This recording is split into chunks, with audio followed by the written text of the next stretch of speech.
Minister Meles Dr. Abiy Ahmed የፈረንጆች ጠቅላይ ሚኒስትር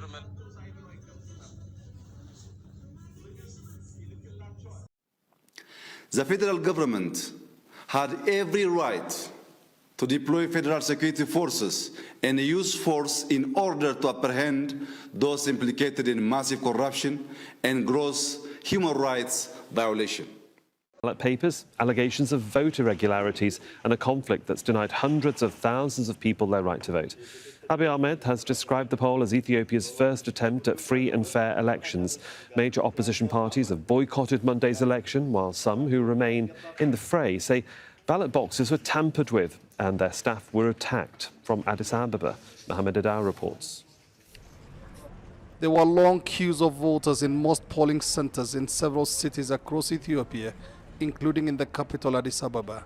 Some of the voters started queuing as early as 4 a.m. local time. The Electoral Commission had increased the number of polling stations across the country to avoid large crowds from gathering at polling centers to reduce the risk of spreading COVID-19, but also to hasten the voting process.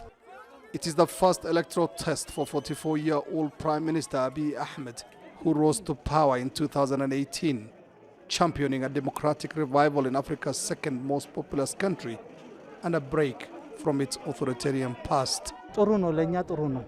Things are calm and orderly so far, but I just wish the process was a little faster than it is. We hope this election will bring peace and unity. More than anything, I will vote for a party which I think will bring peace to our country, and I have finalised my decision on who to vote for. There were delays in some polling stations though.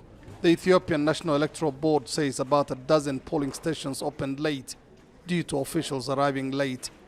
Voting was extended in some polling stations to allow voters cast their ballots. The Prime Minister's newly formed Prosperity Party is the front-runner by a considerable margin in a crowded field of candidates, mostly from smaller, ethnically based parties. More than 40 parties have fielded candidates, but most are regionally based. Some opposition parties are boycotting the vote. In the battleground state of Oromia, opposition parties have boycotted the election, citing intimidation and imprisonment of some of their leaders and supporters. Some opposition leaders have, however, endorsed the process, calling it somewhat credible. My expectation is that it would hopefully, with minor difficulties, would be completed in a credible way. That's what we are hoping, that's what we are watching very closely. Up to now, the turnout seems to be good. People are out in big numbers to vote. That's a good thing, that's a good sign. Despite being billed as a nationwide contest, Ethiopia's elections are not taking place in 1/5 of the country's 547 constituencies. Elections in the Somali and Harar regions of eastern Ethiopia were postponed until September for what the Electoral Board called logistical reasons. Elections are also not taking place in the Tigray region of northern Ethiopia. Most of the delayed votes are scheduled for 6 September, but no date has been set yet for a vote in Tigray. The polls are being monitored by observers from the African Union as well as a number of Ethiopian groups. But the European Union did not send a team blaming Ethiopia for failing to guarantee the independence of its mission. Once the votes are counted, national MPs will elect the Prime Minister, who is head of government, as well as the President, a largely ceremonial role. Polling stations opened in Ethiopia on Monday, as Prime Minister Abiy Ahmed's ruling Prosperity Party is widely expected to cement its hold on power. Close to 40 million people have registered to take part in the national and regional parliamentary elections. But in a fifth of the country's constituencies, Ethiopians won't be able to cast their vote as a result of insecurity and logistical issues. In 64 of them, the vote was pushed back to September 6, but officials have yet to set a date for Tigray's 38 constituencies. The elections, which were delayed twice since last year, are now contested by members of the opposition, with some accusing Ethiopia's ruling party of harassment, manipulation and threats of violence, whilst prominent opposition parties have decided to boycott the election. Security forces were deployed in capital city Addis Ababa and in the rest of the country to ensure a peaceful election. Ethiopia's Electoral Commission has given a new date for its general elections to be the 21 of June. The second most populous country in Africa was initially due to vote in August 2020, but the ballot, which designates national and regional elected officials, was postponed to June 5, 2021 due to the coronavirus pandemic. That date has also now been changed. All these preparations, including the other preparations that we need to make, is going to take more days. That's why we have extended this to up to 3 weeks proposal for political parties last Saturday, and then we decided the date is going to be June 21. The vote is seen as a crucial election for Prime Minister Abiy Ahmed, who in 2018 promised to organize the most democratic election in the country's history. He now faces a series of crises, war in the northern Tigray region after the government launched a military intervention to dislodge the ruling regional TPLF party. All eyes will now focus on the actualization of the new date, June 21.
ራሷን እንዳታጠናክር የተለያዩ ሴራዎችን ሲጠነስስ ቆይቶ ያልተሳካለት ሲሆን የመጨረሻ ያለውን እርምጃ በጅቡቲ በኩል በመውሰድ የኢትዮጵያ ጦር መሳሪያ እንቅስቃሴን ለመግታት የዘረጉት ወጥመድ ይገኛል። ኢትዮጵያ እንደ ወርቅ በእሳት እየተፈተነች ያስታጠቀችው የጦር ኃይሏ በአፍሪካ አህጉር በግንባር ቀደምትነት ከመሰለበት ተጨማሪ አፍሪካ ቀንድ ላይ ጦር ያሉትን ሀገራት አንገት እያስደፋቸው ምንም እንኳን ኢትዮጵያ ከጦርነት ይልቅ ዲፕሎማሲ ቀዳሚ ምርጫዋ ብታረግም አርጉዟን ተከትሎ ጣጣው ሊወረወር የተቃጣው for invading forces of Jazeera People's Liberation Front. But it's really critically important to give your audience some context. What we are witnessing right now in the Amhara region is a build-up of decades-long political marginalization, subjugation, and genocide being committed against the Amhara people by successive regimes in Ethiopia, starting out with the Derg regime, followed by the Tigray People's Liberation Front, and now by Abiy Ahmed Ali and his Oromo Prosperity Party. Since Abiy came to power, the atrocities against Amaras have escalated, in which thousands of Amaras have been massacred in his home region of Oromia, and over 1 million Amaras have been ethnically cleansed from that region as admitted by his government. Non-Oromos to be homeless, or many of them ethnic. The Prime Minister ordered all paramilitary forces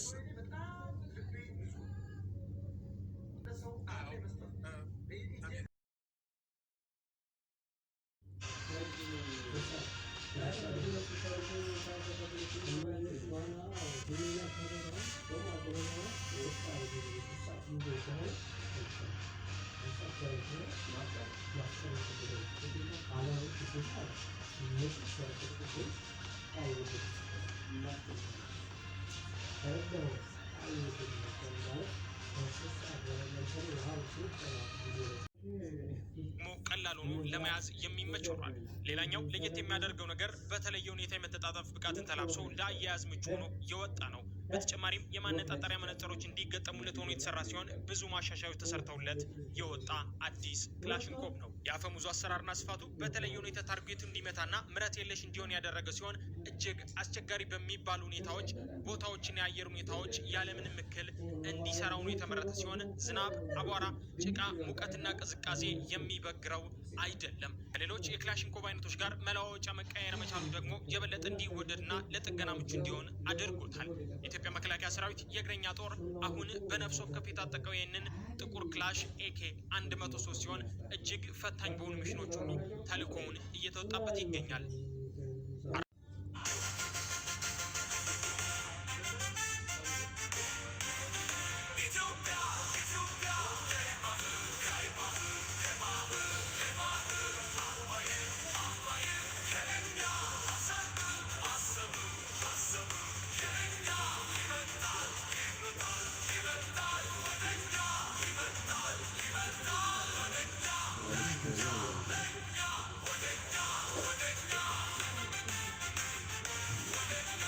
Thank you.